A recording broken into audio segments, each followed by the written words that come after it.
Olá, bem-vindo, bem-vinda, bem-vinde. Eu sou o Vitor Taveira e essa é a entrevista do século. Lembramos que esse e outros programas você pode acompanhar no YouTube do Século Diário, aperta o sininho ali para seguir e receber as atualizações, ou se você preferir, também ouvir em podcast nas diversas plataformas como Spotify, Google Podcast. Você pode seguir a gente por lá também para receber as novidades. Hoje temos como tema os atentados de Aracruz e o combate ao nazifascismo no Espírito Santo. Estamos aqui no Estúdio 42B, em Vitória. Nossa convidada para falar desse tema tão delicado é Ana Paula Rocha, que é historiadora, professora da Rede Pública Estadual e Municipal de Aracruz, integrante do coletivo Educação pela Base. Seja bem-vinda, Ana Paula. A gente queria já há um tempo, conversar contigo e pela sua atuação, como militante da educação, direitos humanos, movimento negro, mas não esperávamos que, fosse acontecer nessa conjuntura, nessa situação tão delicada, que você acompanhou bastante de perto. Então, assim, queria que você nos contasse um pouco, assim, fizesse essa reflexão, sobre que a gente pode, conclusões, que a gente pode tirar desse atentado, tão grave, Lembrando que aconteceu numa sexta-feira, dia 25 de novembro, quando um adolescente armado ele entrou em duas escolas, desse município, efetuou uma série de disparos, causou a morte de 3 professoras e uma estudante. Vou até citar, as educadoras Maria Penha Pereira de Melo Banhos, Cibele Passos Pereira Lara, Flávia Ambos Messon e a Selena Sagrilo, de apenas 12 anos, uma aluna. Então nós nos solidarizamos, com essas vítimas, e trazemos aqui, eu acho que é um ponto de inflexão importante, para a gente pensar várias coisas que têm acontecido, não só no Espírito Santo, mas talvez no mundo. Então, temos acompanhado, você também aí nas redes sociais, e na atuação política, fazendo as denúncias, as sugestões, Então, queria saber, assim, um panorama geral que você poderia trazer, assim, do que você tem, como é que você tem digerido e avaliado, todo esse acontecimento e o que está em torno dele. Olá, gente. Dizer que não é nada fácil, assim. Esse ataque é um ataque que acaba incidindo na vida de todos os profissionais da educação, assim. E é uma questão que traz muitas camadas, assim, muitos pontos de toque para a gente buscar entender e refletir para que a gente enfrente e não aconteça mais. Eu acho que pela memória das vítimas, por todo professor e professora, aluno, galera da limpeza, da conservação da escola, nossas merendeiras, os guardas patrimoniais também, para todo mundo que está na escola, os pais. A gente sabe que a gente nunca mais voltou à escola da mesma forma. Tem um impacto sobre a sociedade muito grande, sobre a comunidade, e atingiu também, eu costumo dizer que atingiu a nossa identidade, né? Que é ser professor, que é ser professora, e atingiu o lugar que a gente escolheu estar para transformar a sociedade, que é a escola. E a primeira coisa que eu gosto de dizer sobre isso, que eu acho que é necessário dizer, é que esse ataque à escola Primo Beat e à escola Coqueiral não é um caso isolado, não é uma ação isolada. A gente não está falando de uma coisa excepcional, no sentido de que a gente tem uma sociedade que vem paulatinamente atacando a escola pública, atacando professores e professoras, que vem investindo no discurso de ódio e políticas que valorizam a posse de arma, que valorizam a aniquilação do outro. E, por outro lado, a gente também vê a escola como um espaço que cada vez mais os movimentos sociais têm colocado a necessidade da escola enfrentar o racismo, enfrentar a homofobia, enfrentar relações de gênero machistas, patriarcais. Então, a escola também é um espaço de contestação. E eu acho que esse ataque diz muito sobre isso, que é justamente no momento que a gente começa a refletir e colocar para dentro da escola essas questões que a gente vê que a escola passa a ser alvo deliberado disso. E aí a gente não pode descolar isso do fato da gente ter um presidente que, quando eleito, né, quando assumiu a cadeira de presidente, a primeira coisa que ele fez foi convidar os estudantes a vigiarem seus professores, a denunciar, né, dentro de movimentos que a gente vê aí, por exemplo, o Escola Sem Partido, que, na verdade, é justamente buscar censurar, amordaçar a educação como prática de liberdade. A gente pode, né, pensando essas responsabilidades, né, nesse atentado tão simbólico, né, a gente pensa, né, o jovem, né, um adolescente, ele foi condenado já, né, a 3 anos, né, pena máxima pela legislação. E fala-se muito também da questão do próprio pai, né, que era um bolsonarista, que, né, foi usada a arma e o carro dele, né, tem uma complexidade aí, né, de ser, né, de reproduzir esses discursos, e fala-se também dessa, né, responsabilidade dos políticos e da sociedade em geral, né? Então, assim, tem várias questões aí entranhadas e também uma dificuldade, né, de como combater isso, né? Que eu acho que é um tema que vamos abordar um pouquinho mais para frente, mas eu queria que você falasse um pouco, nesse caso específico, como está a situação na escola, na rede, o que está sendo feito e o que não tem sido feito nesse caso, porque é um caso muito excepcional, com impacto profundo, né? Psicológico, físico, enfim, diversas proporções. Como é que está essa situação? Como é que você tem avaliado essa situação hoje aqui no Espírito Santo? Então, assim, na sexta-feira, né, do ataque, a primeira coisa que saltou é a ausência de instrumentos de gestão de crise. Foi muito difícil localizar vítimas, saber para qual hospital tinha sido enviada, localizar documentos, essas coisas assim.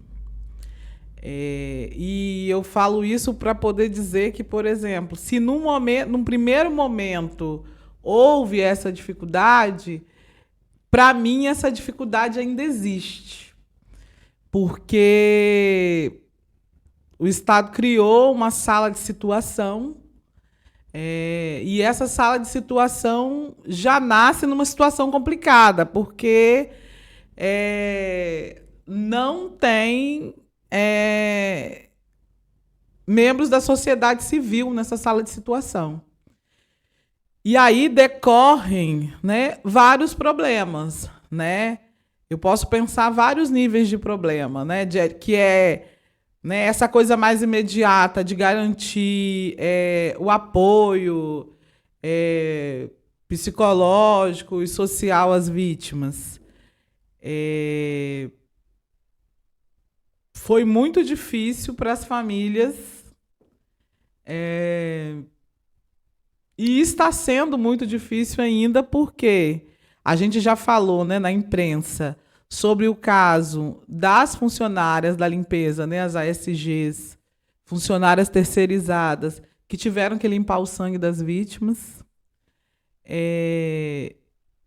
que tiveram que continuar trabalhando mesmo dias após a tragédia.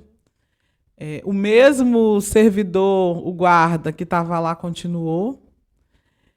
E foi uma dificuldade muito grande de fazer ouvir para que a humanidade dessas pessoas fossem reconhecidas.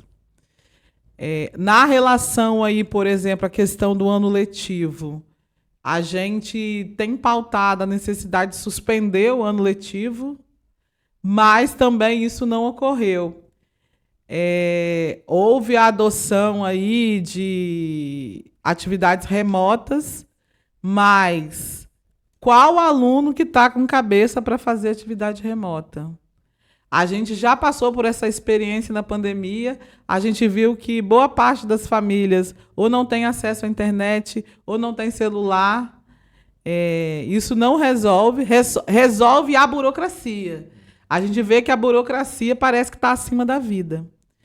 E para a gente que é da educação, eu, sinceramente, eu tive que pedir licença, porque para mim ficou bem difícil conviver na escola após a tragédia, e a sensação que dá é que a nossa vida não vale nada, que a gente é substituível, que a gente morre e que a escola segue o fluxo. Nessa ausência da sociedade civil, a gente também precisa pautar, né, essa ausência, porque o Estado não proporciona que a sociedade civil construa perspectivas da gente entender esse caso, né, dimensionar e pensar como é que a gente evita outros. O debate está na sociedade, só que também falta participar ao movimento de direitos humanos, falta participar próprios pesquisadores da Universidade Pública sobre Violência, o magistério também, porque não dá para você dimensionar esse caso só pela questão da segurança pública. E a segurança pública tem que ser atravessada por outras coisas. Porque o que a gente tem visto é reproduzir o mesmo modelo de saídas militarizantes e um falso debate de cultura de paz ou uma patologização de uma questão que é política, né? Porque defender ideias nazistas, defender o ódio, o extermínio do outro, né, do diferente, matar pessoas gays, negras, trans, mulheres, que é uma coisa tão recorrente no Espírito Santo, né? Não é uma coisa que a gente vai resolver patologizando. Inclusive, o próprio governador, na entrevista, na primeira coletiva que ele deu, ele transformou esse ataque numa questão de saúde mental. E aí o debate de saúde mental também precisa ser ampliado, porque posição política não é problema mental e saúde mental também não é só uma questão psíquica, né? A gente também tem um debate aí de condições objetivas. E me parece que esse crime, as condições objetivas para provocá-lo ainda estão dados, né? Porque a gente ainda tem pessoas pedindo golpe na frente do quartel, a gente ainda tem um discurso de arma, de transformar a escola em presídio ou em quartel, e saídas que a direita vem colocando, punitivistas, que não vão dar conta de tratar desse ataque e do buraco civilizacional que o Brasil está. Esse tipo de atentados terroristas em geral, né, geralmente muitos deles vêm dessa extrema direita e alimentam as próprias respostas extremas, né, porque cria uma situação de vulnerabilidade muito grande no entorno social e geralmente as respostas, mesmo de governos mais progressistas, são mais à esquerda, fechar, né, diminuir a liberdade das pessoas, criar medidas mais duras, e isso vira um ciclo vicioso, né? Enfim. Mas você estava falando até que vocês chegaram a dialogar com Bruno Fedri, né, que foi um dos psicólogos que trabalhou, né, naquele caso de Suzano, né? A gente vem, infelizmente, como alguém dizia, não vou lembrar a referência, mas assim, parece que nós estamos estadunizando, né, o Brasil, mas pelo pior que tem, né? Esses casos que a gente via e não entendia como eles aconteciam com tanta frequência, né, nos Estados Unidos. Agora, inclusive, está em discussão lá, o Biden já se encampou um pouco, né, em fazer uma crítica real, entender essa situação, por que só acontecia lá, né? Tantos países que têm... o único país que acontece esse tipo de coisa com tanta frequência é lá. Agora a gente vem no Espírito Santo, vem no Brasil isso acontecendo com mais frequência. No Espírito Santo, lembrar que não é o primeiro caso, né? Houve outras, né, tentativas que não, né, de invasões de escola. Numa delas, né, a segurança deteve um menino que vinha com uma arma, com uma faca, né, algo assim, enfim. Então, assim, são coisas que têm acontecido. Então, eu queria que você contasse um pouco também do que vocês puderam acompanhar, assim, de possíveis, não saídas, né? Porque não é um caminho de saída, mas, assim, o que pode ser feito com alguma eficácia para lidar com essa situação. Então, eu acho que algumas pistas a gente já colocou na última fala, que é justamente essa coisa de ampliar a participação da sociedade civil, tanto no acompanhamento aí, né, do debate, de pensar quais são as políticas públicas, quais são os pontos de toque. Mais uma coisa que para a gente é fato, e aí falo também, né, que a gente está na articulação de um fórum antifascismo, né, um fórum que pretende se escorar em debates, né, e buscar pessoas que já estão fazendo esse debate, buscar experiências para poder alimentar esse processo no sentido de desmiuçar mesmo e não deixar cair no esquecimento, né? Porque a gente quer justiça e não justiciamento. E aí, dentro dessas experiências, a gente pontuou algumas questões. A necessidade do governo do Estado investir em delegacias de crime de ódio, que haja uma investigação sistemática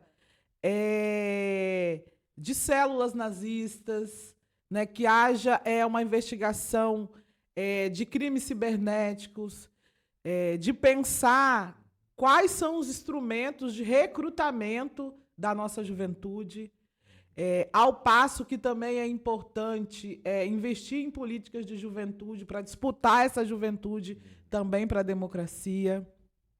Você falava até da própria democratização das escolas, né? Isso. E dentro dessas experiências, o Bruno Fedre, ele relatou que na escola de Suzano, né, na Raul Brasil, a própria experiência de escuta que eles desenvolveram lá passou pela ampliação da democracia, pela ampliação da participação dos estudantes, da comunidade escolar, de entender o espaço da escola, desde o funcionamento mínimo às questões mais gerais, ou seja, os estudantes passaram a se apropriar daquela escola, a debater as questões, e isso que foi possibilitando uma retomada no sentido de recuperar, de fazer aquela escola ser um lugar de vida, de novo, de conhecimento, de fazer com que a experiência de quando os alunos começaram a brincar,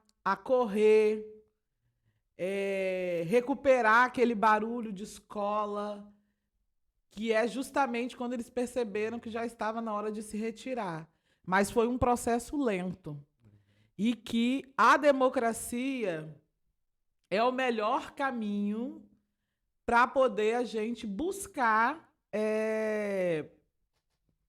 tanto ressignificar a escola Primo Beat em si, como também a nossa sociedade, né? Eu acho que a nossa tarefa agora é investir num processo de investigação, porque todas as minúcias desse crime têm que vir à tona, tem que investigar por que a gente teve uma arma do Estado, um alicate do Estado, Estado, né, de um servidor público responsável pela segurança pública, matando professoras e estudantes dentro de uma escola pública e de outra particular. Eu acho que é muito simbólico do buraco que a gente está e da necessidade da gente não deixar cair no esquecimento e pensando as várias camadas que trazem esse caso.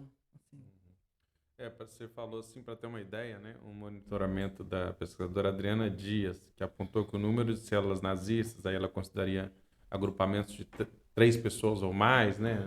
Nas redes, assim, teria saltado de 72 na medição de 2015 para 1.117 em 2022. Não sei nem percentual disso, assim, quer dizer, é uma multiplicação que vem acontecendo, né? É um acompanhamento, né? Podem dizer outros dados, mas assim, de fato, você pegar vários levantamentos, vai mostrar, inclusive, o número de atividades de inspiração nazista, como vandalismo, pichação, propaganda antissemita, também disparou nos últimos anos, né?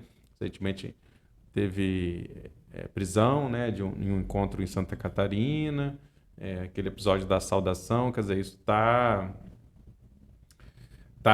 em voga, assim, tá, né? Tá acontecendo. A gente estava lembrando aqui também, né, do Espírito Santo como historicamente um terreno fértil dessas ideias, né? Foi o primeiro congresso do movimento integralista brasileiro, aconteceu aqui em Vitória, no Teatro Carlos Gomes, 1934, né?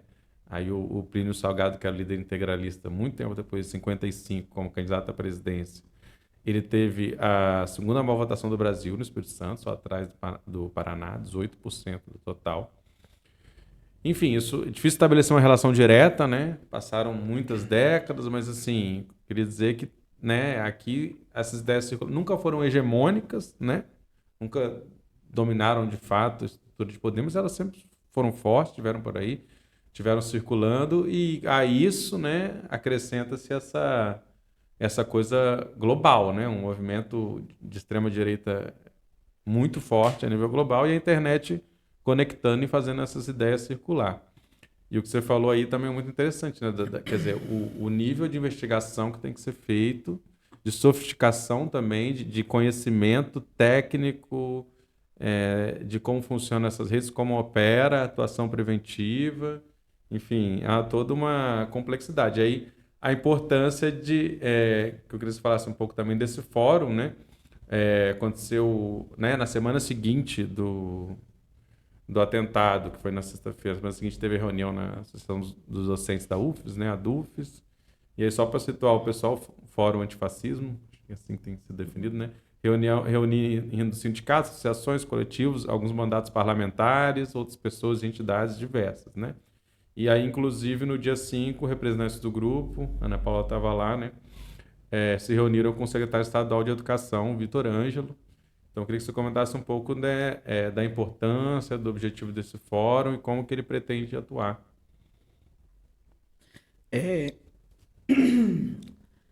Então, o fórum ele pretende atuar fazendo esse debate a partir da sociedade civil, e a gente construiu uma série de propostas que foram levantadas nessa primeira plenária.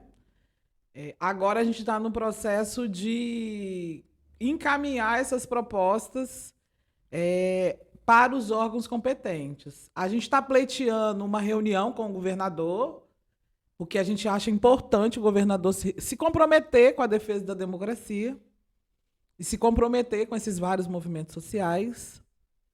E boa parte dessas propostas versam justamente sobre isso que eu acabei de falar. Que a gente tenha um espaço que a gente consiga articular vários movimentos sociais e entidades de pesquisa, para a gente conseguir, tanto no Ministério Público, na Assembleia Legislativa, junto ao governo, colocar propostas que nos ajudem a pensar, a investigar e enfrentar é isso que você acabou de desenhar também, né? Que é entender que o Espírito Santo tem se mostrado também esse lugar propenso a crimes de ódio. E isso que você colocou da questão de redes, tem duas coisas que eu queria falar também.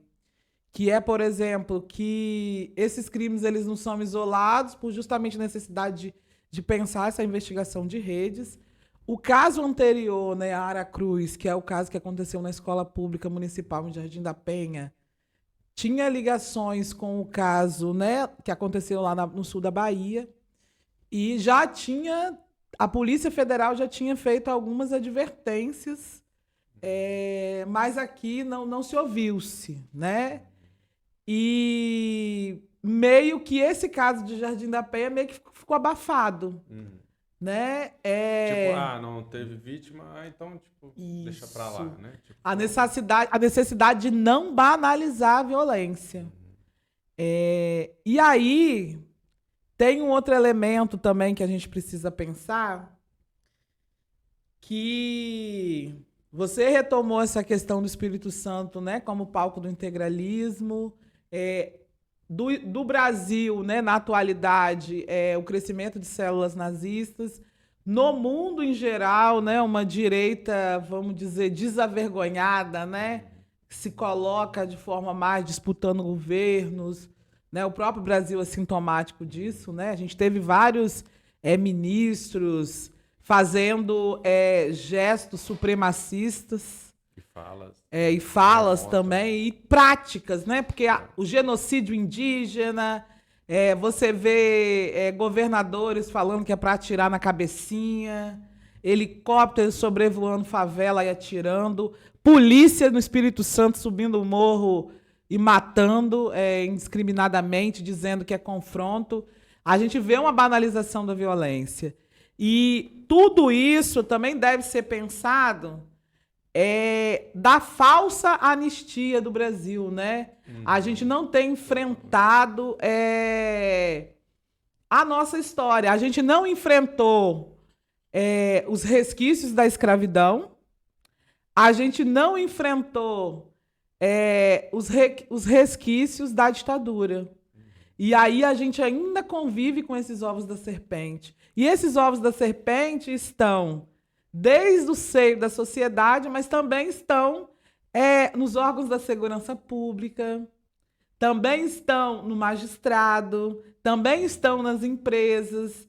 Então, assim, hoje, né, a nossa esperança também é que a gente consiga... A gente tem uma luta que é pela redemocratização no Brasil, e aí que seja uma redemocratização de fato, e, ao mesmo tempo, essa redemocratização também significa para a gente um alargamento dessa democracia.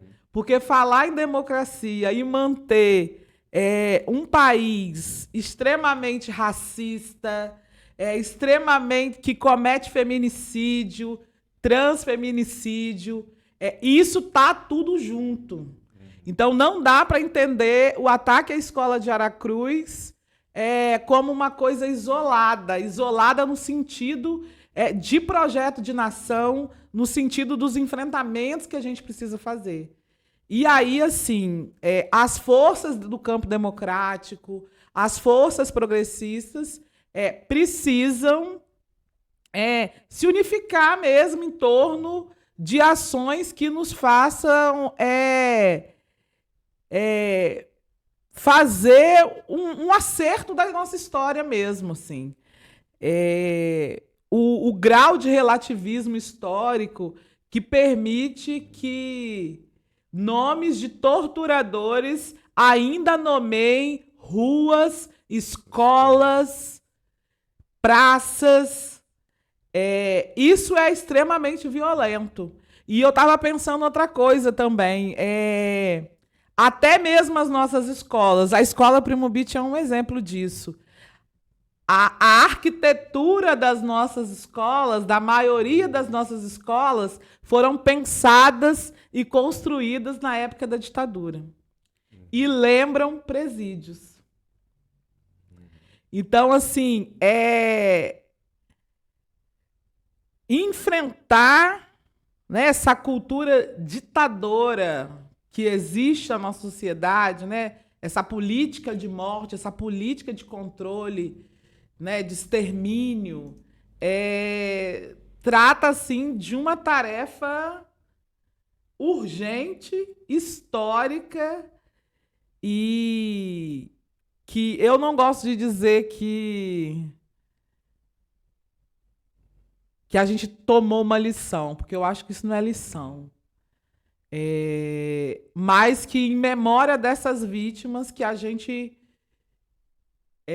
faça disso uma provocação para enfrentar nossos fantasmas, para fazer os ditadores que botaram pijama serem julgados. O Vladimir Safat ele escreveu recentemente, essa semana, sobre isso, né? Comparando o que aconteceu na ditadura com o que está por vir agora no Brasil. Quer dizer, e eu vi outro texto que estava falando isso, como é que na Argentina jamais, né, como eles trabalharam com profundidade, julgaram os torturadores, os ditadores, e isso de alguma maneira, né, não permitiria que chegasse a tal ponto de defesa da ditadura que acontece no Brasil, né? E, enfim, também para a gente pensar um pouco, né, como você falou, né, uma lição, como um estupim, né, porque que só agora, né, com um caso desse tão dramático que a gente está começando a organizar, né? E só no Espírito Santo. Tem coisas em outros lugares acontecendo, mas assim, já deveria haver um movimento nacional para colocar essas questões, o enfrentamento dessas ideias, porque é óbvio, evidente, né? Desde que o Bolsonaro foi eleito, que, dizendo de maneira mais chula, que ia dar merda, né? Tipo assim, não tinha como a profusão de armas, a profusão dessas ideias. E como você falou, não é esse caso, são inúmeros casos que têm acontecido nos últimos anos. E aí a gente entra nisso, assim, né, de que nós estamos agora, quer dizer, houve um momento fundamental que foi a derrota política, a derrota eleitoral, né, do Bolsonaro. Eu não gosto nem de falar de bolsonarismo mais, porque acho até um reducionismo. Estou falando da extrema-direita organizada em torno de um projeto político que encontrou no Bolsonaro, enfim, a figura que permitiu chegar a esse espaço. Mas, assim, agora nós temos um governo do Lula com uma frente ampla, o Lula como um grande conciliador, né? Então fica também assim, e o Casagrande, que vem de uma trajetória, digamos, nessa reeleição, nesse último mandato especialmente, de pouquíssimo diálogo com a sociedade civil, né? Assim, com muita dificuldade dos movimentos, de acessarem, né? O Lula vem com um pouco mais de diálogo, porém eu fico, né, eu não sei, o que será que esse governo vai fazer em relação a isso? O que esses governos podem fazer e o que a gente pode esperar deles? O que você acha que pode acontecer? Porque eu fico preocupado, né, justamente de que seja isso, igual foi a anistia, ó, lava as mãos, faz essa falsa equivalência, né? Teve um lado e o outro, os dois lados foram violentos e aí deixa por isso mesmo, ninguém vai ser punido, e a gente vê essas coisas, os fantasmas voltarem, né? Então, eu acho que a própria transição, né, os estudos que ela tem feito aí, têm demonstrado o arrombo que foi o governo Bolsonaro, porque tem gente que tenta limitar os arrombos no sentido de liberdades individuais, né? E para a gente não, a gente está falando de fome, a gente está falando de morte, a gente está falando de destruição da natureza, a gente está falando de ampliação do genocídio indígena. E aí a necessidade mesmo de não deixar por isso mesmo. A gente está falando de uma pandemia, né, sob a égide de um governo genocida. Os crimes... Foi algo que ninguém, assim, que nem o pior pesadelo a gente podia sonhar, né? A gente já a expectativa era muito baixa, mas assim, a pandemia extrapolou qualquer possibilidade. E aí, assim, não dá para agora a gente passar uma borrachinha e seguir. E eu acho que as próprias movimentações da família Bolsonaro dão a entender que, de certa forma, eles estão com medo. Mas esse medo, a direita com medo, ela ataca, né? Os ratos acuados. Eles atacam. E a nossa expectativa é que essa semana o Lula seja diplomado, que tome posse e que a gente possa fazer. Agora é a nossa vez de fazer um grande acordo nacional dessa reconstrução democrática que eu falei, que passa também por esmiuçar, investigar e responsabilizar os crimes de Bolsonaro, de sua família e de seus asseclas. E que isso desça, né? Desça até a Guarda Civil Municipal, por exemplo. Porque a gente sabe que condutas viraram as espécies de PMs municipais, né? Está acontecendo toda a grande vitória em todo o Brasil. A gente até repercutiu já isso no Século Diário, né? Tipo, extrapolando a sua função constitucional e virando mais instrumento de repressão. Porque não é só o Bolsonaro, seu discurso, a sua prática política, né? Isso vai descendo e tem várias gradações. E me parece que tem alguns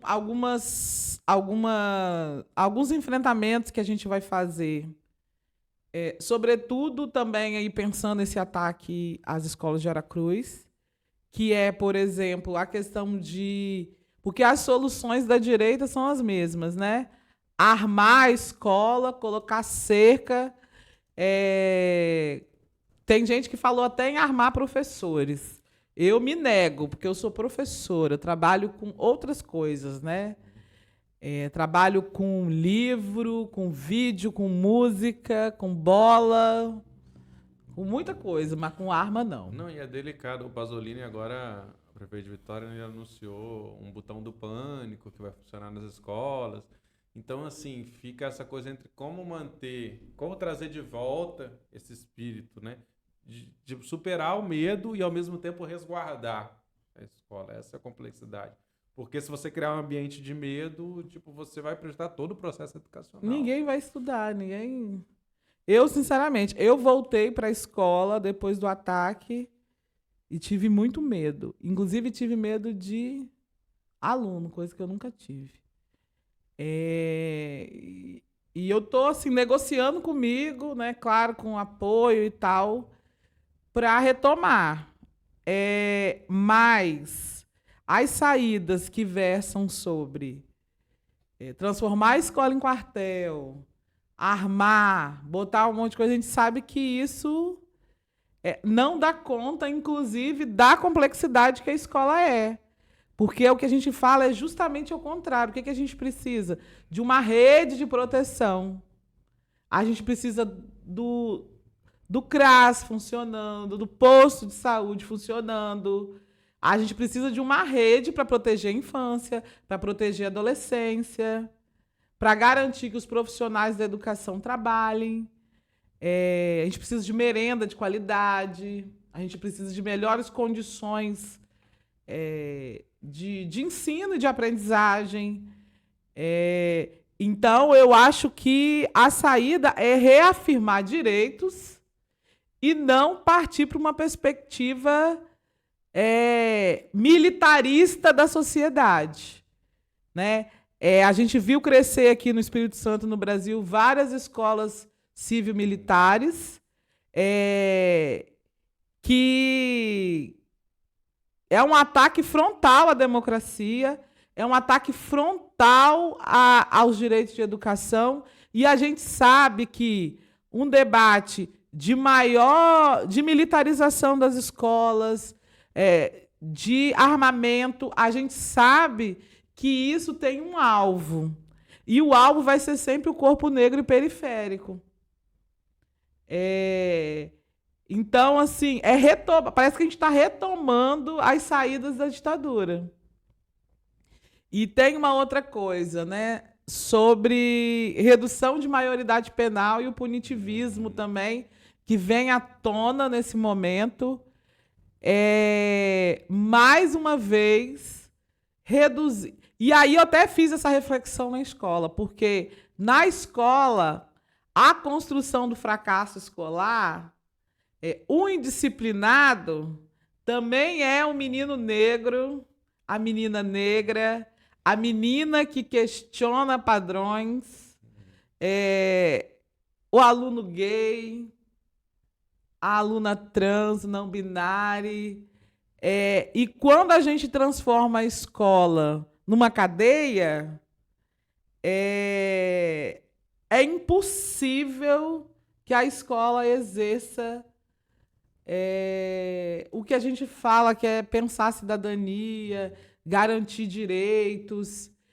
E dentro desse debate de redução da maioridade penal, na escola persegue esse aluno, esse corpo negro, trans. Inclusive, as ocupações das escolas em 2016 foi muito interessante nesse processo. Quem acompanhou por dentro. A maioria dos estudantes. As lideranças. Das lideranças. Quer dizer, que estavam questionando esse sistema autoritário eram mulheres, eram pessoas LGBTQIA+. Enfim. Gente, e isso é latente nas escolas, assim. A molecada tá questionando. Há um acesso à informação também muito grande, né? Sim, e então, isso assim pode ser usado para bem e para mal. Isso, é um fervilhar. Aí você colocar isso na escola é matar isso. E é uma violência de Estado. E aí também isso está dentro desse debate e desse enfrentamento que a gente precisa fazer. E aí eu até falei na escola, a gente está falando de aumentar a segurança, beleza, tem que aumentar a segurança. Só que segurança não se faz só com polícia. E vocês têm que pensar que há crimes diversos. Porque esse instrumento de segurança que vocês estão pensando, dessa forma, não evitaria esse crime. Porque essa segurança é voltada para o corpo preto e periférico. E esse crime, geralmente, são meninos brancos de classe média. Pois é. Agora, essa questão do armamentismo, né? Quer dizer, o governo Bolsonaro multiplicou aí estratosfericamente o número, né, de CACs, né, e de clubes de tiro, né? Quer dizer, os clubes de tiro se multiplicaram a partir daí, mas ele... com algumas medidas, né? sem transformar em lei, né? Medidas que facilitaram esse acesso. A gente tem o Estatuto do Desarmamento ainda em vigor, porém a complexidade é essa, esse número disparou e agora reverter esse processo é muito difícil. Como é que você vai fazer um bolsonarista entregar sua arma? Uma pessoa de extrema direita nessa conjuntura. Então, assim, o governo Lula vai ter que criar alternativas, pode tentar, né, voltar com a legislação, revogar essas medidas e tornar difícil a partir daqui a expansão, mas quem já tem uma arma... Não vai... talvez, né, alguma política tenha alguma eficácia, mas a gente, né, não dá para acreditar que isso vai conseguir ter um resultado expressivo, né? Que as pessoas estão armadas por conta de uma ideologia, né? E sem desmontar essa ideologia não vai ter desarmamento. E é isso. E quando a gente falou de rever, de revogar, eu acho isso necessário, mas também a nossa estratégia também não pode ser somente reagir a eles. Né? Eu acho que tem um debate que a gente precisa recuperar, porque, por exemplo... Se eu for chegar para a mãe, para os pais dos estudantes da minha escola hoje, pode ser que pareça para eles que seja que o caminho seja reduzir maioridade penal, armar a escola, botar cerca, botar botão do pânico como solução. O que eu acho que a gente precisa, eu quero debater com esses pais. né? Eu acho que também passa por derrotar a direita e essas soluções, a gente convencer os nossos e as nossas, que dependem do posto de saúde, que dependem da escola pública, em dizer que a gente quer mais posto de saúde e não clubes de tiro. A gente quer mais verba para a escola pública do que liberação com, né? Porque é a liberação de armas com incentivos fiscais, né? É disso que a gente está falando. É disputar para onde vai o dinheiro, para onde vai a atenção e para onde a gente vai colocar a nossa energia e força. Inclusive, eu acho que a gente precisa também fazer um pacto de abraçar a escola, sabe? De recuperar o sentido político e social da escola, porque também a escola, em muitas comunidades, é o único equipamento público que chega. É o lugar que vai garantir refeição, é o lugar que vai garantir um primeiro contato até para estudantes ter acesso a outras políticas públicas, né? Um espaço de criação de vínculo. E isso passa por várias coisas, passa pelas comunidades, passa pelo poder público, no sentido das disputas também que a gente tem feito em torno da educação, porque a gente também vê uma privatização, um controle da educação.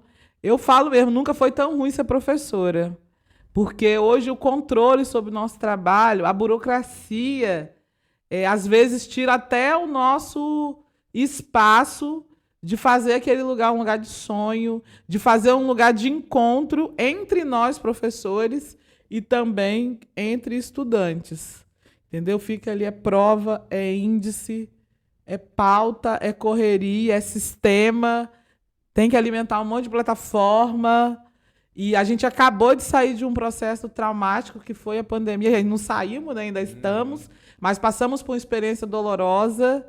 Estamos lidando com uma escola de alunos com fome, de desemprego, de violência doméstica, e agora ainda tem esse outro elemento. Então, assim, eu acho que é o momento, tipo assim, ó, para que deu ruim e a gente precisa recombinar como que esse país vai seguir.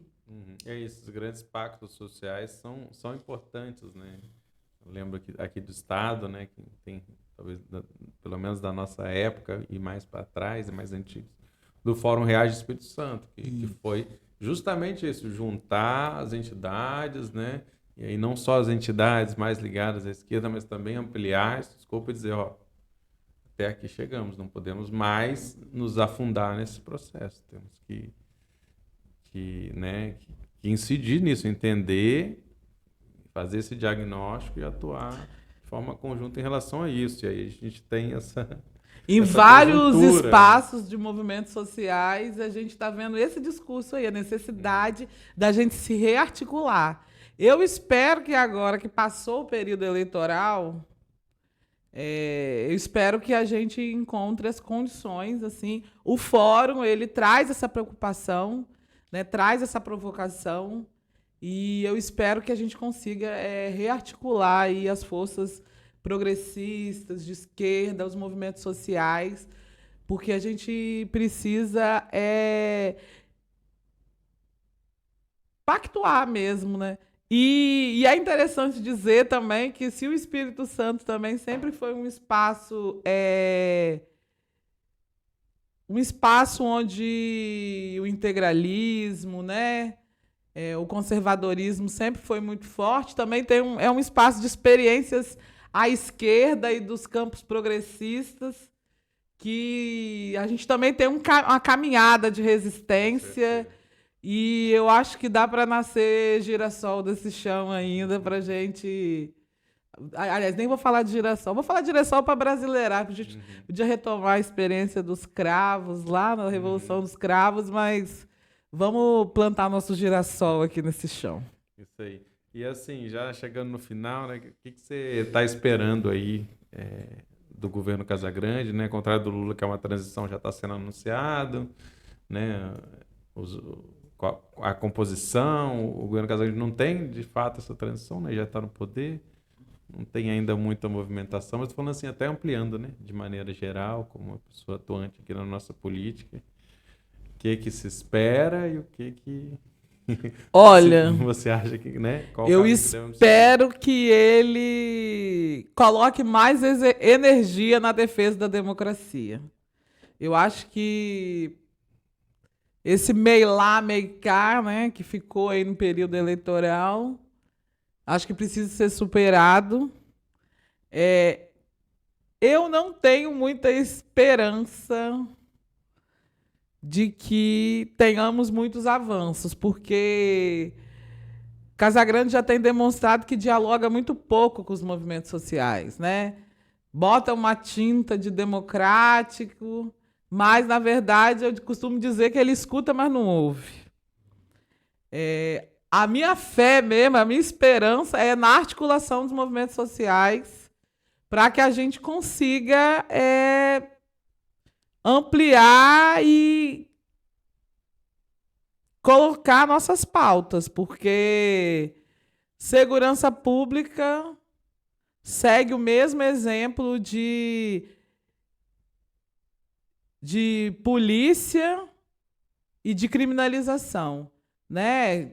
Podemos lembrar aí que ele dá a declaração que Casagrande deu que bandido no Espírito Santo ou vai para a cadeia ou para o IML.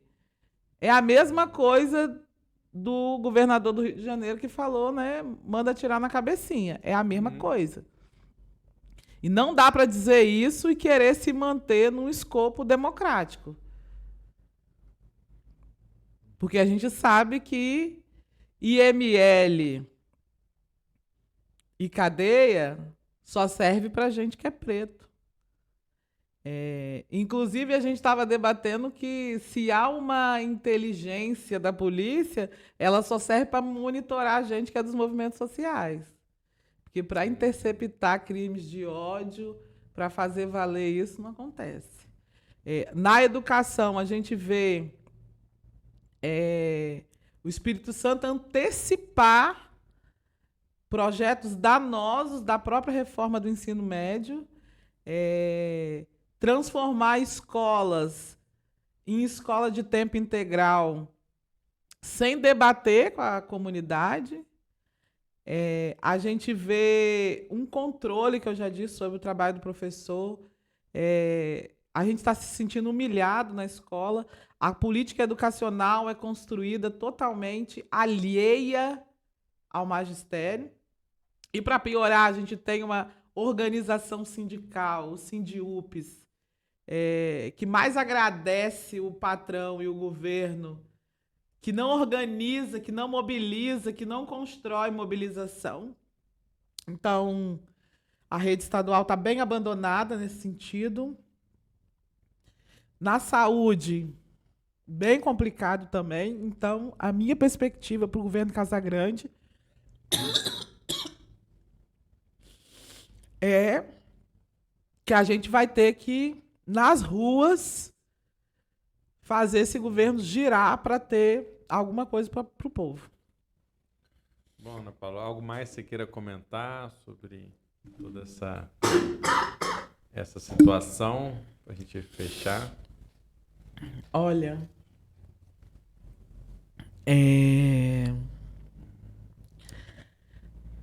ainda é muito difícil lidar com esse ataque, assim. Eu falo porque a maior parte das vítimas, assim, são pessoas do meu convívio. Perdi amigas de trabalho. Outras estão lá ainda lidando com a consequência dos tiros. Assim, atinge a gente em várias dimensões. A minha forma de lidar com isso tem sido não passar por cima da minha dor, mas também fazer com que essa dor impulsione e me inquiete em memória às vítimas e por acreditar na escola. Assim.